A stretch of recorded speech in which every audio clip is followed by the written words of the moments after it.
స్తోత్రం చెందా. హల్లెలూయా. ఈ పునరుద్ధాన దినాన దేవుని సన్నిధిలో ఆయన ఆరాధించే అవకాశం ప్రభు ఇచ్చాడు. 57వ కీర్తన మనం చదివాం కదా.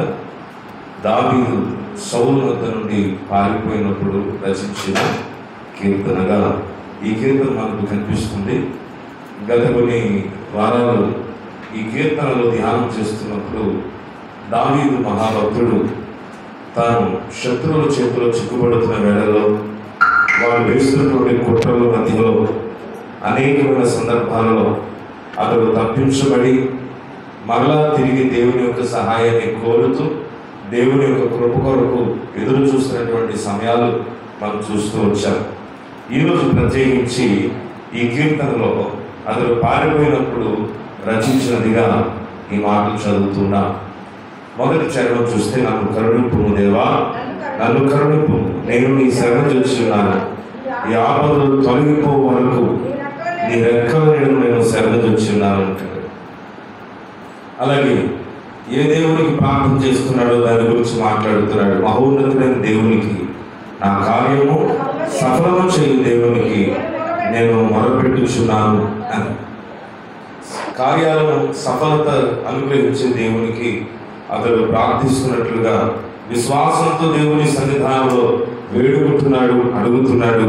అందుని బట్టి దేవుని నామమునకు మహిమ కలుగునుగాక.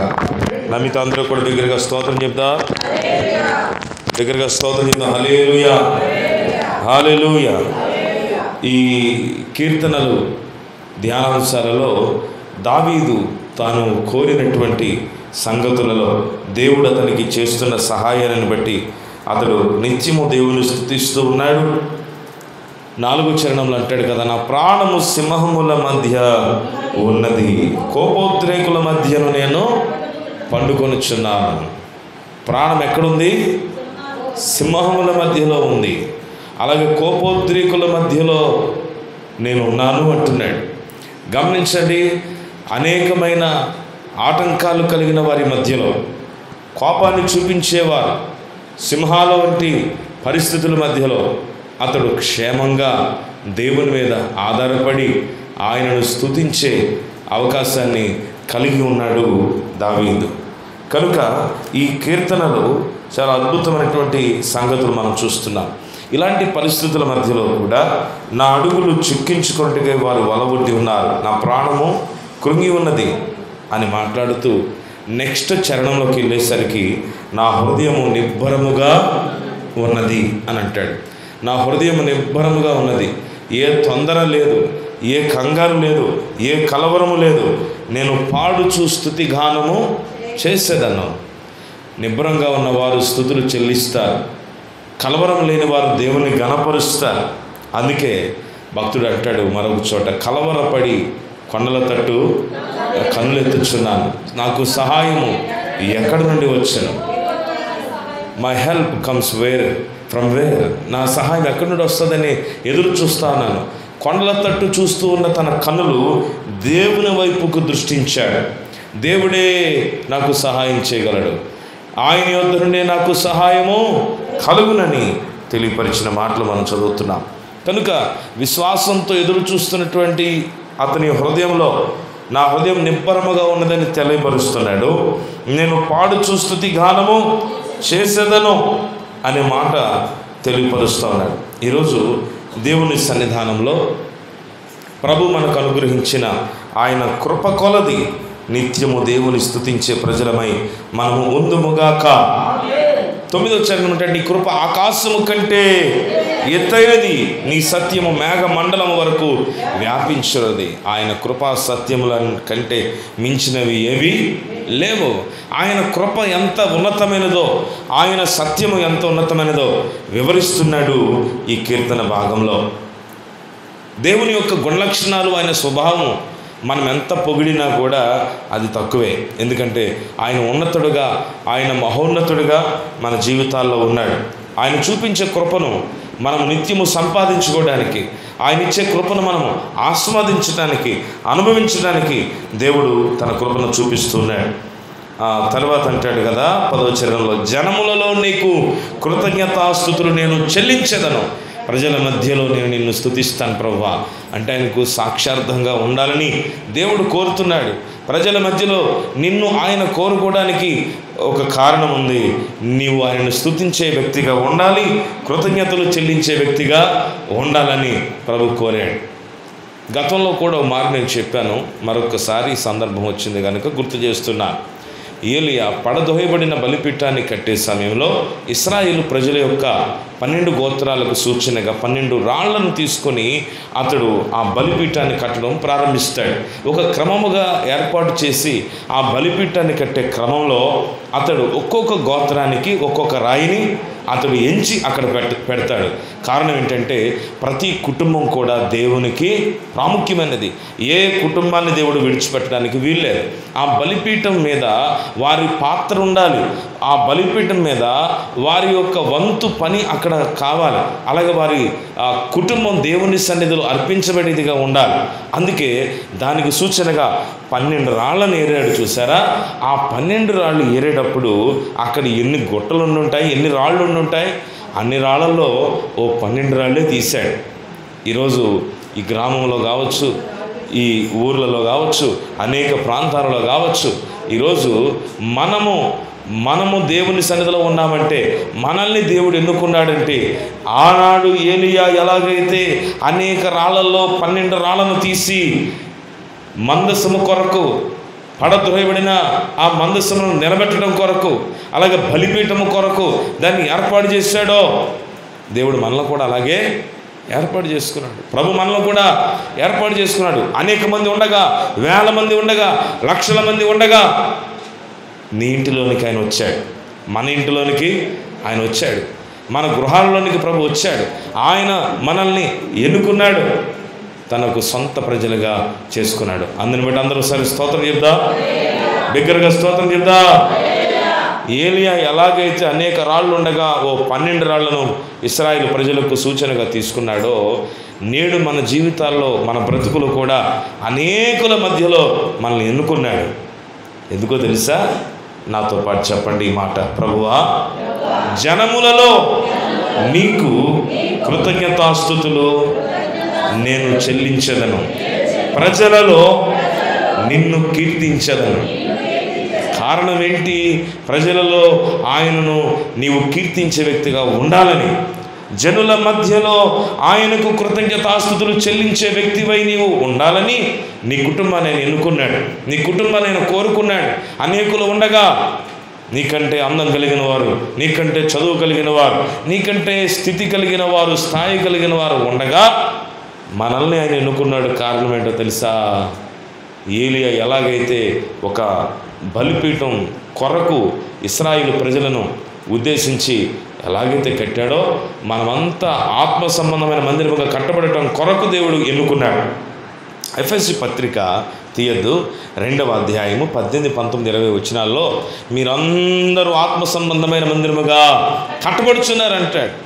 ప్రతి ఒక్కరూ దేవునికి ప్రాముఖ్యం, ప్రతి ఒక్కరూ దేవునికి ప్రాముఖ్యమే. ఒక్కొక్కరము ఒక్కొక్క రాయిగా మనం కట్టబడితేనే ఆ కట్టడానికి ఒక విలువైనది ఉంటుంది. ఆత్మ సంబంధమైన మందిరం కట్టబడుతున్నప్పుడు మనల్ని కట్టేది ఆయనే, మనకు మూలరాయి ఆయనే, మనకు పునాది ప్రభువే. కారణం జనములలో ఆయనకు కృతజ్ఞతాస్తుతులు చెల్లించాలి, ప్రజలలో ఆయనను మనం కీర్తించాలి. ఇది మనందరి గురి కావాలి, మనందరి యొక్క ప్రార్థన కావాలి. ప్రభువా, ప్రజలలో నిన్ను కీర్తించేటట్టుగా, అయ్యా జనులలో నిన్ను నేను కృతజ్ఞతాస్తుతులతో అర్పించే వ్యక్తిగా నన్ను ఉంచావు, నా కుటుంబాన్ని ఉంచావు, నీకు వందనాలని తెలియపరచాలి. దావీదు అన్నీ బాగున్నప్పుడు కాదు, అతడు పారిపోయినప్పుడు రాశాడంట ఈ కీర్తన. పారిపోయినప్పుడు దేవుని సన్నిధిలో ప్రార్థిస్తూ ఉన్నాడు. అతడు పారిపోయినప్పుడు ఆ హృదయాన్ని నిబ్బరంగా ఉంచుకున్నట్లుగా కూడా మనం చూస్తా ఉన్నాం. అందరూ ఒకసారి స్తోత్రం చేద్దాం, హల్లెలూయా. పారిపోయినప్పుడు అసలు హృదయంలో నిబ్బరం ఎలా వస్తుంది అంటే, ఎందుకు పారిపోయాడు మనం కొద్ది వారాలుగా చూస్తూ ఉన్నాం. ఎందుకు పారిపోయాడో మనకు తెలుసు. యుద్ధం చేయలేక కాదు, పోట్లాడలేక, అంతకంటే కాదు. కానీ దేవుని యొక్క మాటను గౌరవించి, దేవుని ఏర్పాటును అతడు గౌరవించి తన జీవితాన్ని ప్రభు చేతికి అప్పగించుకుంటూ అతడు తగ్గి దేవునికి అప్పగించాడు తన సమయాన్ని. అతడు దేవుడు కార్యం చేసే వరకు వేచి ఉన్నాడు. ప్రభు తనకు సింహాసనం ఇచ్చే వరకు తొందరపడలేదు. దేవుడు ఇస్తాడు. యుద్ధం చేసి గెలిచి ఒకవేళ ఆ సీట్లో కూర్చున్నా కాదనే వాళ్ళు ఎవరు లేరు. ఆనాడు 10,000 అంటే ఈసారి 20,000 అని కూడా అనొచ్చు. కారణం అతని కొరకు ఎదురు చూస్తూ ఉన్నారు ప్రజలు కూడా. కానీ దేవుని యొక్క చేతిలో అతడు ఒక బలమైన సాధనంగా ఉండాలనే ఉద్దేశంతో సౌలును అభిషేకించిన దేవుడే నాకు సింహాసనం ఇస్తాడు, ఆయన ఇచ్చే వరకు నేను ఓపిక కలిగి ఉంటాను, నేను సహనం కలిగి ఉంటాను అనే ఒక మంచి నిర్ణయం తీసుకున్న దావీదు పారిపోతున్న వేళల్లో హృదయాన్ని నిబ్బరంగా ఉంచుకొని ప్రభు సన్నిధిలో ప్రార్థించాడు. దేవునికి మహిమ కలుగును గాక. హల్లెలూయా. ఈ మాటలు చదువుతూ ఉండగా ఈరోజు మన జీవితాలు దేవుడు ఆయన ఆశీర్వదించినటువంటి జీవితాలుగా, దేవుడు దీవించినటువంటి జీవితాలుగా మన జీవితాలు ఉండాలని ప్రభు కోరుతూ ఉన్నాడు. పరిశుద్ధ గ్రంథంలో ఈరోజు నిజముగా మనం ధన్యులు కావాలంటే, నిజంగా ఆశీర్వదించబడటం అంటే ఆ వాస్తవాన్ని మనం గ్రహించగలగాలి. సాధారణంగా బ్లెస్సడ్ లేక బ్లెస్సింగ్ అనే ఈ మాట చాలామందికి వస్తు వాహనాలను బట్టి ఆశీర్వాదం అనేది కనిపిస్తూ ఉంటుంది. ఒక మంచి ఇల్లు కట్టుకుంటే ఓ ఈ ఇల్లు దేవుడు నాకు ఇచ్చి నన్ను ఆశీర్వదించాడు అని సహజంగా పలుకుతూ ఉంటారు. ఒక కొత్త వాహనం కొనుక్కుంటే దేవుడు నన్ను ఈ వాహనం ఇచ్చి నన్ను దీవించాడు అని. అది వాక్య ప్రకారంగా మన జీవితాల్లో నిజమైన ధన్యత దేవుడు ఎప్పుడు ఇస్తున్నాడు అనే కొన్ని విషయాలు చూద్దాం. చూడండి, కీర్తనలు 146 5వ చరణం, 146 కీర్తన 5వ చరణంలో రాయబడిన మాట చదువుదాం. ఎవడు తన దేవుడైన యెహోవా మీద ఆశ పెట్టుకొనునో వాడు ధన్యుడు. ఆమేన్. ఎవరంటే ధన్యులు? దేవుని మీద ఆశ పెట్టుకునేవారు ధన్యులు. ఎవరి మీద ఆశ పెట్టుకుంటున్నాం అనేది ఒక ప్రశ్న. కారణం ఏంటంటే, మరి అందరూ దేవుని మీద ఆశ పెట్టుకునేవారు ఉన్నారా? ఈరోజు అందరూ ప్రభు మీద ఆశ పెట్టుకునేవారు ఉన్నారా అని అంటే చాలామంది వారు ప్రభు మీద ఆశ పెట్టుకునేవారుగా లేరు. కారణం ఏంటంటే, మనుషులపైన, సుఖభోగాలపైన, అనేకమైన పరిస్థితులపైన ఆశ పెట్టుకునే పరిస్థితులు లేక సంగతులు, స్థితిగతులు ఉన్నాయి. కానీ వీటన్నిటినీ కాకుండా దేవుని మీద ఆధారపడి ప్రభు మీద ఆశ పెట్టుకున్నవాడు ఎవరైనా ఉంటే వాళ్ళు ధన్యులు అని ప్రభు తెలియపరుస్తూ ఉన్నాడు. ఈ మాట మనం చదువుతున్నాం కదా. దేవుని మీద ఆశ పెట్టుకునేవారు ధన్యులు. ఈరోజు మీరు దేని మీద ఆశ పెట్టుకున్నారు? నిజంగా దేవుని మీద అయితే ఎవరు చెప్పండి, మీరు ధన్యులు. ఏదైనా మనం పొందుకుంటే కాదు, ఏదైనా వస్తువు కొనుక్కుంటే కాదు, లేకపోతే ఏదైనా మీరు కలిగి ఉన్నందు వలన కాదు. కానీ మీరు ఎలాంటి ఇబ్బందులున్నా, ఎటువంటి ఆపదలున్నా, ఎటువంటి ఇక్కట్లున్నా వాటన్నిటి మధ్యలో దేవుని మీద మీరు ఆశ పెట్టుకున్నారు చూసారా, దానిని బట్టి మీరు ధన్యులు. దేవుని స్తోత్ర. ఇంకొక మాట చెప్పనా, స్వస్థత కలిగినందుకు కాదు, లేక ఇబ్బంది లేనందుకు కాదు, లేక ఇంకా అన్ని పరిస్థితులు బాగున్నందుకు కాదు. కానీ చూడండి ఎవరో వచ్చినట్టున్నారు. కానీ వాటన్నిటి మధ్యలో దేవుని మీద ఆశ పెట్టుకున్న వారి జీవితాలను ఆయన ధన్యకరంగా ఆయన దీవించే దేవుడై ఉన్నాడు. కనుక ఈ యొక్క ఉదయకాలపు వేళ ఈ మాటలు మనం చదువుచుండగా నేడు మన జీవితాలు ఎలా ఉన్నాయి? స్వస్థత లేక ఇబ్బంది పడేవారు సాధారణంగా ఎవరి మీద ఆశ పెట్టుకుంటారు చెప్పండి? అది సహజంగా స్వస్థత లేదు, ఎవరి మీద ఆశ ఉంటుంది? డాక్టర్ గారి దగ్గరికి వెళ్ళాలి, ఆ డాక్టర్ గారి దగ్గరికి వెళ్తే నాకు మేలు జరుగుతుంది. కొంతమంది డాక్టర్లు అంటే ఇష్టం. మా అమ్మమ్మ గారు ఒకసారి ఒక డాక్టర్ గారి దగ్గర వైద్యం చేయించుకున్నారు. అనుకోకుండా ఆవిడకి తగ్గింది. సో నెక్స్ట్ ఆవిడ ఏమడుగుతుందంటే, నన్ను పలానా డాక్టర్ దగ్గరికి తీసుకెళ్ళావు కదా, నన్ను ఇప్పుడు తిన్నగా అక్కడికే తీసుకెళ్ళు. అంటే ఈవిడ ఆశ ఎవరి మీద ఉంది? ఆ డాక్టర్ మీద ఉంది. కాదమ్మా, నీకు బీపీ నేను చూపించి నేను మందులు లేదు, ఆ డాక్టర్ గారు నన్ను చూస్తే, నాకు ఇంజెక్షన్ చేస్తే, నాకు ఒక ట్యాబ్లెట్ ఇస్తే నేను కాదనట్లేదు. వైద్యులు మంచివాళ్లే, కొంతమంది వైద్యం చక్కగా, కొంతమందికి ఇబ్బంది లేకుండా, అలాగే ఎలాంటి జ్వరం ఉన్నా లేకపోతే ఎలాంటి పరిస్థితులున్నా కొందరిని ఆ పడక మీద నుండి కూడా లేపే సత్తా కొంతమంది వైద్యులకి దేవుడు ఇచ్చాడు, కాదనట్లేదు. కానీ ఇక్కడ ఇలాంటి సందర్భాలను బట్టి కొన్నిసార్లు మందుల మీద, కొన్నిసార్లు వైద్యుల మీద, కొన్నిసార్లు మనుషుల మీద ఏం పెట్టుకుంటాం? ఆశ. ఎక్కడో ఒక ఆశ. అప్పు కావలసిన వాళ్ళు ఎవరి మీద ఆశ పెట్టుకుంటారు? అప్పు ఎవరిస్తారో వాళ్ళ మీద ఆశ పెట్టుకుంటారు. ఇవన్నీ సహజం. కానీ ఇక్కడ దేవుడు తన వాక్యంలో ఏం సెలవిస్తున్నాడంటే, స్వస్థత కోరేవారు, స్వస్థత కావలసిన వారు వైద్యుల మీద కాదు, మీరు దేవుని మీద ఆశ పెట్టుకోండి. దేవుని స్తోత్ర. వైద్యుల కంటే మించిన పరమ వైద్యుడు ఆయన. అవసరతలకు ఏవి కావలసిన వాటన్నిటిని తీర్చగలిగిన సామర్థ్యము కలిగిన వాడు. నీవు ఆశ పెట్టుకున్న వ్యక్తి ఒకానొక రోజున బలహీనుడు కావచ్చు. నీవు ఆశ పెట్టుకున్న వ్యక్తి ఒకానొక దినమున ఆయన కూడా ఎవరి కోసమో ఎదురు చూస్తూ ఉండొచ్చు. పేపర్స్లో చూస్తూ ఉంటాం, ఒక న్యూస్లో కొన్నిసార్లు, ప్రముఖ కార్డియాలజిస్ట్ గుండెపోటుతో మృతి. ఎవరైనా కార్డియాలజిస్ట్ అంటే గుండె ఎలా కొట్టుకుంటుంది, గుండె దాన్ని ఆ పనితీరు ఏంటి మొత్తం తెలుసు ఆయనకి. వాళ్ళు మనకి వివరించినా మనకి కొన్ని అర్థం కావు.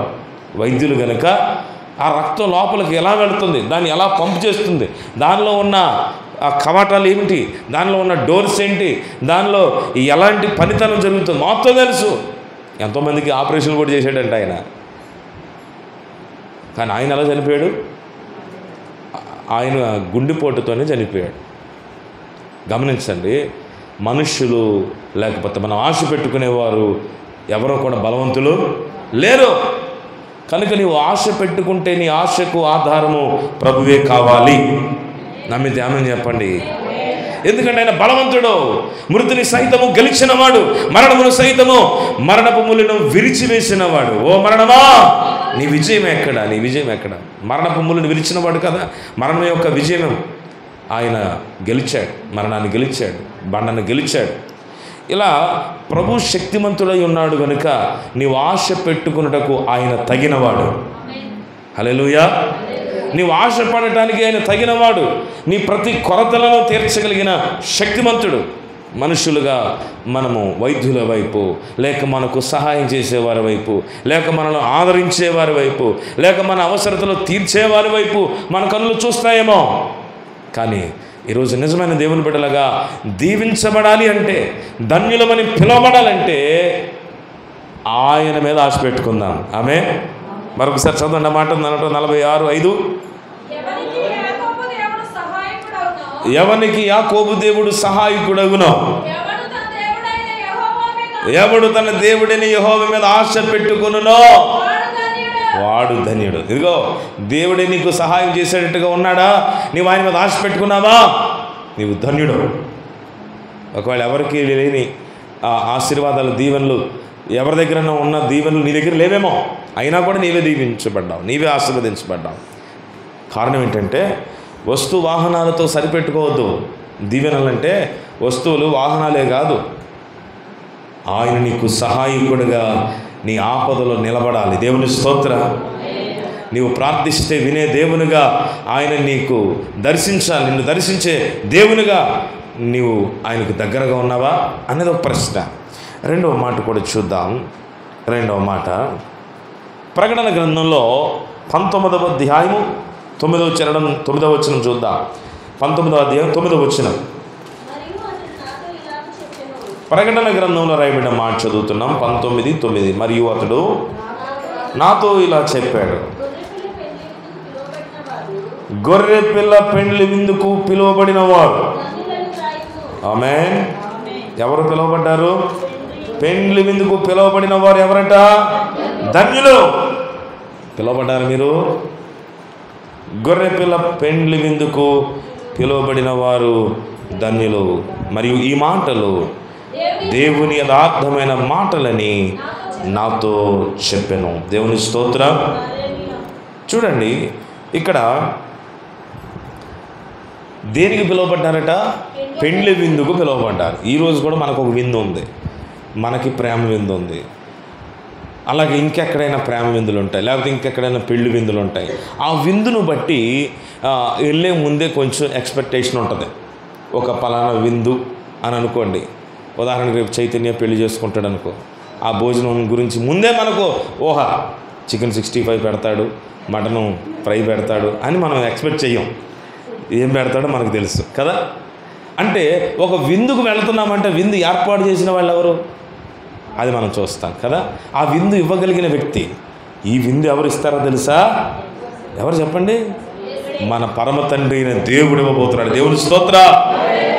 కొన్ని సంవత్సరాల క్రిందట అంబికా దర్బార్ బత్తి తెలుసు కదా, వాళ్ళ తాలూకా ఒక మ్యారేజ్ ఫంక్షన్ జరిగింది చాలా సంవత్సరాల క్రిందట, ఇప్పుడు కాదు. నేను కూడా చాలా చిన్నోడిని. నాకు తెలిసిన ఒక ఆయన గుంటూరు నుండి వాళ్ళ బంధువులు వచ్చారు. ఏలూరు వచ్చినప్పుడు నాకు ఫోన్ చేశాడు ఆయన, ఎక్కడ ఉన్నావు అని. నేను ఏలూరులోనే ఉన్నాను చెప్పండి అని అంటే, ఒకసారి రారాదు, ఇక్కడ విందు చాలా బాగుంటుంది, నువ్వు ఖచ్చితంగా రావాల్సిందే, మిస్ అవ్వకూడదు అని గట్టిగా నన్ను ఫోర్స్ చేస్తే సరేమని వెళ్ళాను. ఎందుకు ఏంటంటే ఓ పక్కన పెళ్లి కార్యక్రమాలు వాళ్ళు చేసుకుంటూ ఉన్నారు, ఇంకో పక్కన చాలా పెద్ద విందు ఏర్పాటు చేశారు నేషనల్ వైడ్గా. అంటే భారతదేశంలో ఎక్కడెక్కడో ఉన్నటువంటి వంటకాలను కానీ వండించేవారిని కానీ అందరిని అక్కడే పెట్టారు. నాకు అప్పటి వరకు అలాంటివి తెలియదు, నేను అదే చూడటం. దాదాపుగా ఒక 14 సంవత్సరాలు అయిపోయి ఉండొచ్చు. కనుక నాకైతే అప్పటి వరకు నేను ఎప్పుడు చూడలేదు అటువంటి పరిస్థితులను. మరి మీరేమన్నా చూసుంటారో నాకు తెలియదు, కానీ ఒక 12-14 సంవత్సరాల క్రితం నాకైతే తెలియదు. విన్నాను కానీ డైరెక్ట్గా చూడటం ప్రతి కౌంటర్. ఇప్పుడంటే దాదాపుగా చాలామంది అలాంటివి చూస్తూ ఉన్నారు, ఇప్పుడు అలవాటు అయిపోయింది, సహజంగా అయిపోయింది. అయితే అది చూసినప్పుడు నాకు ఒకసారిగా ఏమనిపించింది తెలుసా? ఓరు బాబాయ్, విందంటే ఇలాగ ఉంటుందా? రాజు తలుచుకుంటే దెబ్బలు కొదువా అన్నట్టుగా ధనవంతులు కనుక వివాహం చేసి ఏర్పాటు చేస్తే ఇంత అద్భుతంగా ఉంటుందా? ఏం తినాలరా బాబు వీటిలో అని అర్థం కాలేదు. ఇంకొక విషయం ఏంటంటే, వాస్తవానికి అక్కడ వెజ్ మాత్రమే ఉండాలని అనుకున్నా నేను, కానీ నాన్ వెజ్ కూడా పెట్టేశారు. అది సపరేట్ కౌంటర్ అనమాట. ఎందుకంటే ఆ పెళ్ళికి అనేక మంది అంటే సెలబ్రిటీస్, ఎందుకంటే వాళ్ళు సినిమా ఫీల్డ్లో ఉన్నారు కనుక వస్తూ ఉన్నారు. కాబట్టి వాళ్ళు నాన్ వెజ్ తింటారు కదా. మరి దేశం నలుమూల నుండి వచ్చే ప్రజలు, వేల మంది ప్రజలు, సిఆర్ఐటి గ్రౌండ్ మొత్తం భోజనాలే, అందరూ భోజనాల దగ్గరే ఉన్నారు. ఆ పెళ్లి దగ్గర ఎవరున్నారో నాకు తెలీదు, మనం కూడా అటు పెద్దగా వెళ్ళే పరిస్థితి కాదు కనుక ఇదంతా సపరేట్ సెక్షన్. సో ఎక్కడెక్కడ కౌంటర్స్. నాకు కొంచెం ఆశ్చర్యం అనిపించింది. సరే, ఈ లోకంలో ఒక మంచి ధనవంతుడు ఏర్పాటు చేసే విందే అంత అద్భుతంగా ఉంటే, ఏమండి, అలాంటి విందు ఏదైనా ఉంటే ఎవరు వెళ్లకుండా మానరు.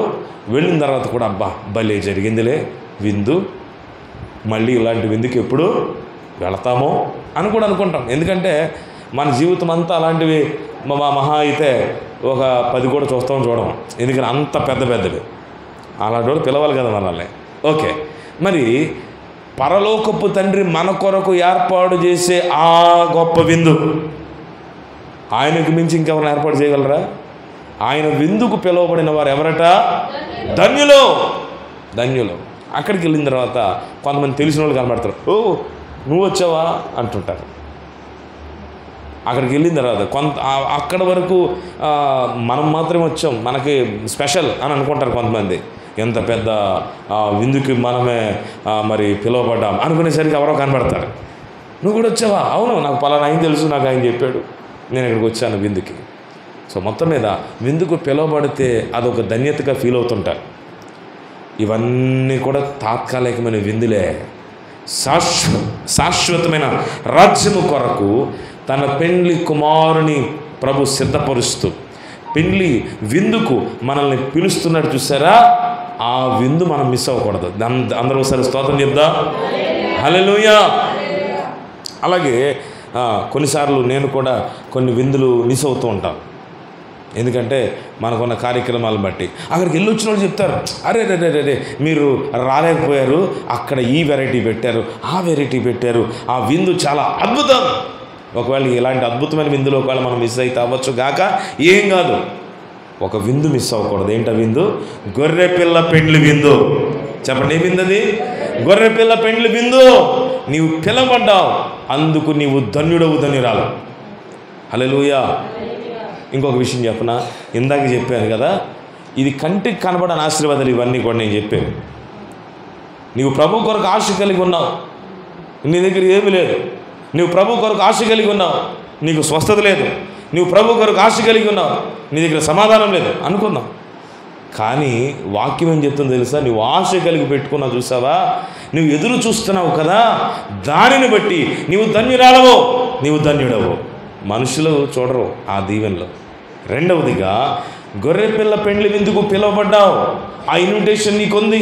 నీ ఆధ్యాత్మిక జీవితాన్ని బట్టి, నీ ప్రార్థన జీవితాన్ని బట్టి, నీ భక్తి జీవితాన్ని బట్టి, పరలోకము కొరకు సిద్ధపడుచున్న పెండ్లి విందులో నీవు ఒక వ్యక్తివి. ఇది కూడా కంటికి కనబడుతుందా? మీ బంధువులు కనబడుతుందా ఈ ఆశీర్వాదం? నేను గొర్రెపిల్ల పెండ్లి విందుకు పిలువబడిన వ్యక్తిని, ఐఎమ్ బ్లెస్డ్ అని మీరు చెప్తే వీళ్ళకి నిజంగా పిచ్చి పట్టింది అంటారు తప్ప కంటికి కనబడదు. కానీ ఈరోజు నేను మాట్లాడే ఇవన్నీ కూడా కంటికి కనబడని దీవెనలు. ఈ దీవెనల కొరకు మనం ప్రాకులాడాలి. కంటికి కనిపించే అనేకమైన దీవెనల కొరకు మనం ఈరోజు పరుగులు పెడతా ఉన్నాం, ఎదురు చూస్తున్నాం, ఆశ పెట్టుకుంటున్నాం, కోరుకుంటున్నాం. కానీ ఈ కనబడని ఆశీర్వాదాల మీద మన ధ్యాస ఈరోజు మనం ఉంచుదము గాక. గొర్రెపిల్ల పెండ్లి విందుకు పిలువబడ్డారు. మరి మీకు ఉందా ఇన్విటేషను? మన ఇంటి దగ్గర చెప్పాలి. దేవుని స్తోత్ర. ఉందా ఇన్విటేషన్? కొన్ని పెళ్ళిళ్ళకు ఏమంటే బాగా మంచిగా పెళ్ళి జరుగుతుంది అనుకోండి, అరే ఎక్కడికి వెళ్ళి భోజనం చేసేద్దామా అనుకుంటారంట కొంతమంది ఫ్రెండ్స్. ఎవరో చెప్పారు, వాళ్ళ కాలేజీ పక్కన పెద్ద ఫంక్షన్ హాల్ అంట. కొన్నిసార్లు ఈ కుర్రోళ్ళకి క్యారేజ్ తెచ్చుకోవడం కుదరకపోతే సైలెంట్గా ఆ ఫంక్షన్ హాల్కి వెళ్ళిపోయి శుభ్రంగా కడుపునట్టు తినేసి తర్వాత మళ్ళీ క్లాసులకు వెళ్ళిపోతుంటారు. నిజంగా చెప్పారు. మరి ఎవరు ఎప్పుడు ఆపరా? మేము అలాగో చక్కగా రెడీగా ఉంటాం కదా పాస్టర్ గారు, మమ్మల్ని చూస్తే మేము కూడా వాళ్ళు చుట్టాలనుకుంటారు. కనుక మాకు ఎప్పుడూ ఆ సమస్య రాలేదు.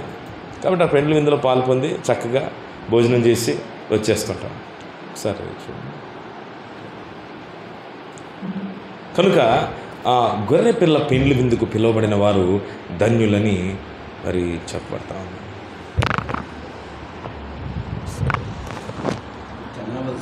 Okay okay okay silver Jubilee 25 సంవత్సరాలు అయింది చెన్నై పెట్టి. ఓకే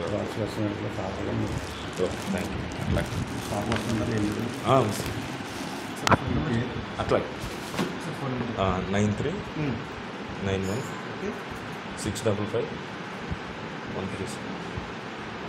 ఒకసారి నా నెంబర్ చెప్పు, ఆయన చెప్తాడు. Thank you.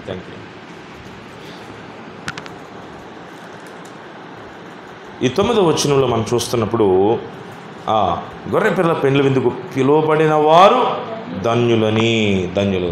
పిలువబడిన వారు ధన్యులు. ఈరోజు మనం ప్రభు యొక్క పెండ్లి విందుకు పిలువబడ్డాం. మనము ధన్యులమని మనం గుర్తుపెట్టుకోవాలి.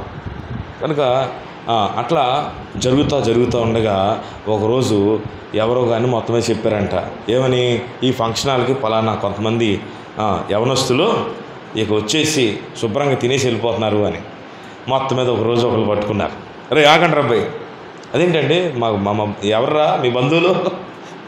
ఏది పెళ్లి కార్డు చూపిండి, ఇన్విటేషన్ ఏది, ఎక్కడ ఉంటుంది? ఉంటే కదా చూపించారు. పోనీ ఆ పెళ్లి చేసిన వాళ్ళ పేర్లు చెప్పండి. బయట చూశారు కదా, ఏదో పైన చెప్తున్నారు. వాళ్ళ అమ్మ వాళ్ళ పేరు చెప్పండి. అర్థమైపోయింది, మీరు రోజు ఇలాగా ఇక్కడికి రావడం కరెక్ట్ కాదు అని ఆ హాలు యాజమాన్య వారిని గుర్తించి మొత్తం మీద గద్దించారట. ఎందుకు అంటే ఇన్విటేషన్ లేదు కనుక కదా. అదే ఇన్విటేషన్ ఉంటే బ్రహ్మాండంగా చేతిలో చూపిస్తాం, నా దగ్గర ఇన్విటేషన్ ఉందండి, నన్ను పిలిచారు, ఇదిగో నా దగ్గర ఇన్విటేషన్, నేను తెచ్చుకున్నాను ఇది. నాకు ఇన్విటేషన్ ఉంది కనుక నేను వచ్చాను, నాకు ఇన్విటేషన్ ఇవ్వకపోతే నేను రాను అని డైరెక్ట్గా మనం చూపిస్తాం. భయం లేదు. దేవుని స్తోత్ర, అందరి స్తోత్రం చేద్దాం. హల్లెలూయా, హల్లెలూయా. అందుకే అడుగుతున్నా, ఈరోజు ఇంకెంతమందికి ఇన్విటేషన్ లేదు? ఉందా? ప్రభు ఇచ్చాడా?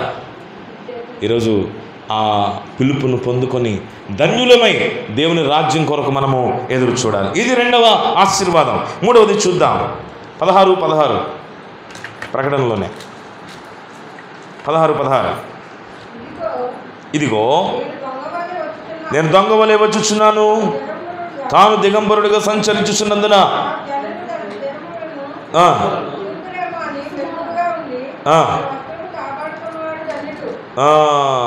నాతో పాటు చెప్పండి,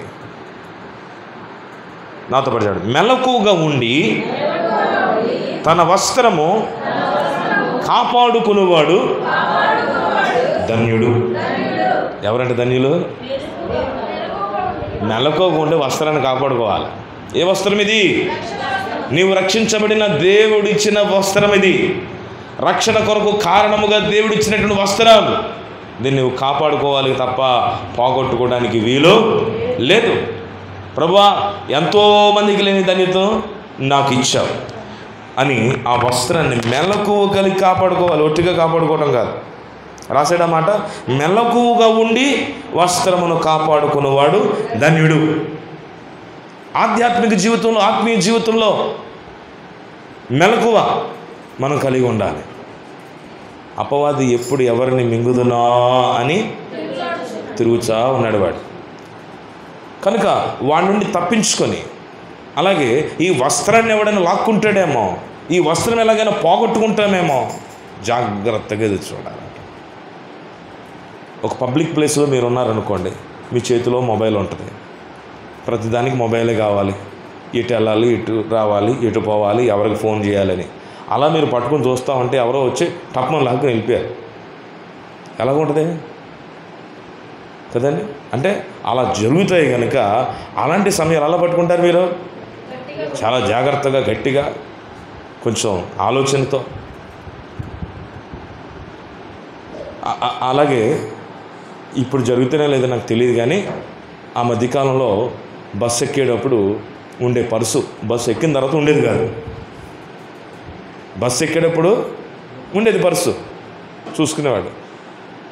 జరగండి అని అలా లోపలికి వెళ్ళి ఇలా చూసేసరికి మాయమైపోయింది.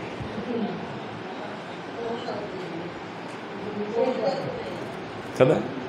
తర్వాత ఇప్పుడు పర్సు సరే, మొబైల్స్ కూడా అలాగే తీసేసేవాళ్ళు. ఒకసారి ఇలాగే హైదరాబాద్లో నేను, మా మేనమామ, వాళ్ళ అబ్బాయి, ముగ్గురు ఒక బస్సు ఎక్కవలసి వచ్చింది. నాన్ స్టాప్ ఏదో మొత్తం మీద కొంచెం హడావుడిగా ఉంది.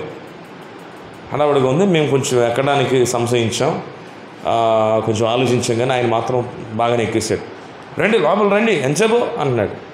వస్తున్నాం అని చెప్పి మొత్తానికి వెళ్ళాం. వెళ్ళిన తర్వాత నా ఫోన్ ఏదైనా అడుగుతుండే, నాకేం తెలుసు అంటున్నాం. వాళ్ళ అబ్బాయిని అడిగాడు, కాదరా నీ దగ్గర ఉందా చూడు అన్నాడు. నా దగ్గర ఎక్కడుంది, నువ్వేగా ఇక్కడ పెట్టుకున్నావు ఇందాక అని. ఇక్కడ ఇలాగే చెయ్యి కూడా ఇలాగే పెట్టుకున్నాను నన్ను. ఈలోపు మరి ఈ పైనుండి ఇలా తీసాడట. ఎందుకంటే జనాల మధ్యలోకి వెళ్ళాడు ఈయన, లేపేశాడు. గమనించండి, విలువైన సొత్తుని లేపేయడానికి సాతానుగాడు ఎప్పుడు కూడా ఎదురు చూస్తూ ఉంటాడు. అపవాది ఎదురు చూస్తూ ఉంటాడు. అందుకే విలువైనది నీ దగ్గర రక్షణ, విలువైనది నీ ఆత్మీయ జీవితం, విలువైనది నీ పవిత్ర జీవితం కాపాడుకోవడం చాలా ప్రాముఖ్యం. అందుకే తన వస్త్రాన్ని కాపాడుకునేవాడు, మెల్లకు కలిగే వస్త్రమును కాపాడుకునేవాడు ధన్యుడు. ఏవేవో సంపాదించుకోవడం, ఏవేవో కట్టుకోవడం, ఇవన్నీ ప్రక్కన పెడితే అసలు దేవుడు మనకిచ్చినవి ఏమిటి? పరలోకపు పెండ్లి విందు కొరకు పిలువబడ్డాం, అది గొప్ప ధన్యత. యాకోబు దేవుడు మనకున్నాడు, ఆయన మీద ఆశ పెట్టుకున్నాం, అది గొప్ప ధన్యత. మూడవదిగా రక్షణ వస్త్రాన్ని దేవుడు ఇచ్చాడు మనకి. పరిశుద్ధత అనే వస్త్రాన్ని దేవుడు మనకి ఇచ్చాడు. సంతోషమైన వస్త్రాన్ని దేవుడు మనకి ఇచ్చాడు. ఒక వస్త్రం కప్పుకున్నాం. ఈ వస్త్రం కప్పుకొని పెండ్లి విందుకు వెళుతున్నాం. ఈ వస్త్రం కోల్పోతే విందుకు వెళ్ళడం కుదరదు. ఇప్పుడు మందిరం కనుక ఏ వస్త్రాలు ఉన్నా, ఎలా ఉన్నా లోపలికి వస్తున్నారు. ఎవరు మీ గురించి కాదు, లేక ఇప్పుడే వచ్చి వెళ్ళాడు కదా, అదే బట్టలతో వాడు కనుక ఒక పెళ్లి దగ్గరికి వెళ్ళాడు అనుకోండి, రానిస్తారా? రైట్, పోరావతలకి అంట. సాగుబోతులను రానిస్తారా? వస్త్రాలు సరిగా లేని రానిస్తారా? వాడే కనుక వాడంతా శుభ్రమై చక్కని బట్టలు వేసుకొని మంచిగా రెడీ అయ్యి వచ్చాడు అనుకో, ఏమంటారు? లోపలికి వెళ్ళమంటారు. అలాగే పెండ్లి వస్త్రం అనేది ఒకటి ఉంది. ఇది పెండ్లి వస్త్రం, ఇది రక్షణ వస్త్రం, ఇది పరిశుద్ధతకు పవిత్రతకు సూచనగా ఉంది. అయితే ఈ వస్త్రమును ఎవరైతే పోగొట్టుకుంటారో, చూడండి, ధన్యులని ఒకవైపు మనం చదువుతున్నాం. ధన్యులనే దానికి వ్యతిరేక పదం ఏమైనా ఉందా? మీరు చెప్పగలరా? ధన్యత అనే దానికి వ్యతిరేక పదం ఏమైనా ఉందా? ఆశీర్వాదం అనే దానికి చెప్పండి. ధన్యత, ఇప్పుడు మనం ధన్యులం. ఒకవేళ ధన్యులం కాకపోతే ఏమవుతాం కదా? అంటే దేవుని ఎరగని ప్రజలం అయిపోతాం. ఇంకొకటి ఆశీర్వాదం. ఆశీర్వాదం అనే దానికి వ్యతిరేక పదం అయితే వాస్తవం చెప్పాలంటే శాపము, దరిద్రత. చూడండి, దేవుని బిడ్డలు దరిద్రతలోనికి, అన్య పరిస్థితుల్లోనికి, శాపములోనికి, విడిచిపెట్టబడిన స్థితిలోనికి వెళ్ళిపోయే ప్రమాదం ఉంది. వీటిని మనం జాగ్రత్తగా కాపాడుకోవాలి. కనుక ఇటు అనుభవం నా ప్రభు ప్రతి ఒక్కరికి అనుగ్రహించునుగాక. చెప్పండి, మన ప్రభు ఎలా వస్తున్నాడు? దొంగ వలె రాబోతున్నాడు. ఆయన వచ్చి ప్రశస్తమైన వాటిని తీసుకుని వెళ్ళబోతున్నాడు. ఆయన విలువైన సొత్తును తీసుకొని వెళ్ళబోతున్నాడు. నీవు ఒక మంచి సొత్తుగా ఉండాలని ఆయన వచ్చి దొంగిలిస్తే నీకు నిత్యం పరలోకమే. ఆయన కాకుండా అపవాది కనుక దొంగిలించాడా, జాగ్రత్త, జీవితం అంతా నాశనం. అందుకే జాగ్రత్త కలిగి, మెలకువగలిగి తన వస్త్రమును కాపాడుకోవాలి. ఇదిగో నీకు ఇచ్చిన అభిషేకం కాపాడుకో. సౌలు కాపాడుకున్నాడా? ఈరోజు చాలామంది దేవుని చేత అభిషేకించబడి అభిషేకాన్ని పోగొట్టుకున్న ప్రజలు చాలామంది ఉన్నారు. ఒకప్పుడు దేవుని కొరకు వెలిగిన వారు, ఒకప్పుడు ప్రభు కొరకు పరిమళించిన వారు, పరిశుద్ధ గ్రంథంలో కూడా అనేకులను మనం చూస్తాం. ఈరోజు మనం అలా ఉండటం దేవుని యొక్క చిత్తం కాదు.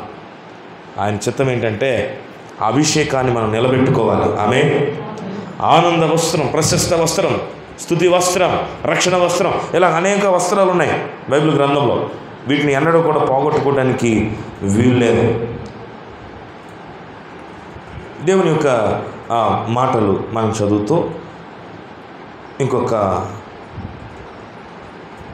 వచనాన్ని మనం చదువుకుందాం. ఇంకొక వచనం చదువుదాం. యోహాను సువార్త 13:17. ఎన్ని చెప్పాను ఇప్పుడు వరకు? 3. నాలుగవ మాట కూడా చూద్దాం. 4 విషయాలు చెప్పి నేను ముగించేస్తాను. 4 విషయం. యోహాను సువార్త 13:17 చదవండి.